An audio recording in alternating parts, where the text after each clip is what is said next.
Bonjour à tous et bienvenue sur la chaîne, on se retrouve aujourd'hui pour parler de Gran Turismo, un film tiré d'une histoire vraie complètement dingue.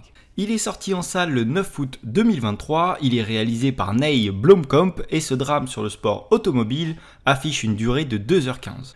Le film est porté par trois acteurs principaux, Archie Madekwe, David Harbour et Orlando Bloom, bien connu pour son rôle dans Pirates des Caraïbes. Ils livrent une performance touchante et crédible à tel point que c'est très dur de ne pas s'identifier aux personnages et de vivre leur joie, leur peine, de vivre vraiment toutes leurs émotions. J'ai beaucoup apprécié Djimon Hounsou qui joue le père de Yann dans ce long métrage, j'ai été habitué à le voir dans des rôles d'action et de le voir jouer autre chose et bien le faire, ça m'a beaucoup plu. On va suivre Yann, un grand fan de Gran Turismo, qui est même plutôt doué sur ce jeu. Il passe son temps à jouer, le moindre argent qu'il a gagné, il s'en sert pour s'acheter du nouveau matériel. Il va se retrouver sélectionné pour participer à une course en ligne qui pourrait changer sa vie à jamais et changer le regard de sa famille. Le gagnant de cette ultime course aura la chance d'intégrer une nouvelle académie et peut-être devenir pilote professionnel. Et le plus fou dans tout cela, c'est que ce n'est pas qu'un simple film, les événements qui se déroulent se sont vraiment passés. Le véritable Yann a même réalisé ses propres cascades pour le film. Le film commence en nous parlant de Kazunori Yamoshi, comme ça je ne sais pas si ça te dit quelque chose, mais c'est le créateur de Gran Turismo.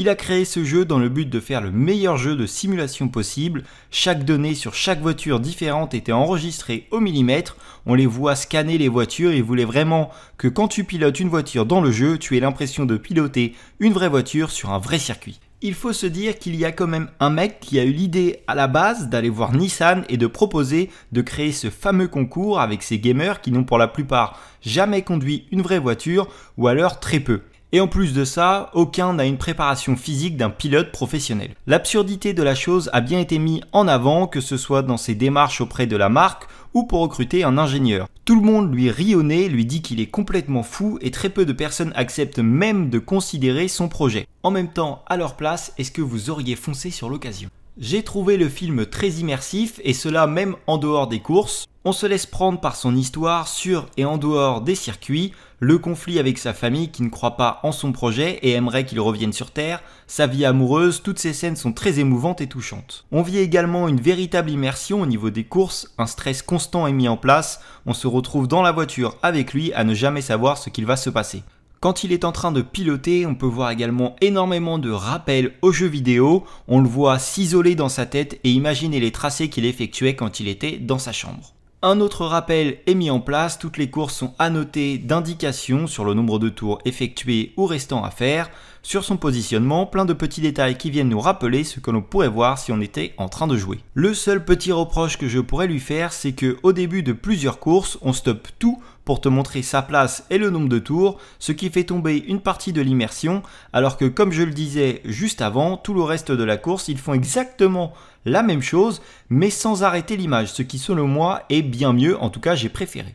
La réalisation des courses est très réaliste et agréable visuellement, on a un mélange d'images réelles avec d'autres scènes comme on pourrait retrouver dans Fast and Furious, on le voit rétrograder et enfoncer l'accélérateur pour doubler, où l'on voit les pièces de la voiture qui s'activent. On a des images au drone mais également d'autres plans bien sympas, comme pendant une course on t'annonce 6 secondes d'écart entre deux voitures et la caméra est posée au sol, la première voiture déboule à toute vitesse et 6 secondes plus tard la seconde suit. Et tu te rends bien compte que 6 secondes dans une course automobile, ça fait quand même un écart assez important. Surtout quand en tant que spectateur, tu attends la seconde voiture. La difficulté du changement de monde est mise en avant, tu passes de jouer tranquillement dans ta chambre où tu risques pas grand chose, tu peux faire reset comme ils l'ont bien mis en avant dans le film, à un monde où même tes propres mécanos te provoquent, ne te soutiennent pas forcément, le risque d'être pilote et la concurrence avec les autres écuries qui ne t'accueillent pas à bras ouverts. Cela fait bien longtemps que je n'ai pas été autant immergé dans un film, à tel point que quand celui-ci s'arrête, tu réalises que ce n'était qu'un simple film et qu'il va falloir rentrer chez toi. Je voudrais faire une toute petite partie avec spoiler, donc si tu n'as pas encore vu le film, je t'invite à aller le découvrir, abonne-toi à la chaîne et reviens voir la suite juste après. Je voudrais revenir sur la scène de l'accident ultra violent, les images sont impressionnantes et c'est ça qui a déterminé s'il y arriverait par la suite. En plus de tout ça, il a tué un spectateur, ce qui l'a détruit moralement et c'est une chose bien représentée. On voit également une certaine affect entre Yann et son ingénieur qui s'intensifie de plus en plus. Après l'avoir un peu méprisé au début, comme tous les autres gamers, on les voit être de plus en plus proches, il se reconnaît en lui et vit à travers son pilote ce qu'il ne peut plus faire. C'est également cet accident qui les rapproche le plus. Pour cause, il lui est arrivé la même chose sauf que lui n'a jamais reconduit une voiture après ça. J'aimerais également parler d'une scène qu'on peut voir tout au début et une autre à la fin. Au début du long métrage, on le voit piloter dans sa chambre et il s'immerge en s'imaginant dans une vraie voiture en train de piloter et cette scène est refaite à la fin du film où cette fois-ci il pilote vraiment une voiture et va s'imaginer dans sa chambre sur son jeu de simulation.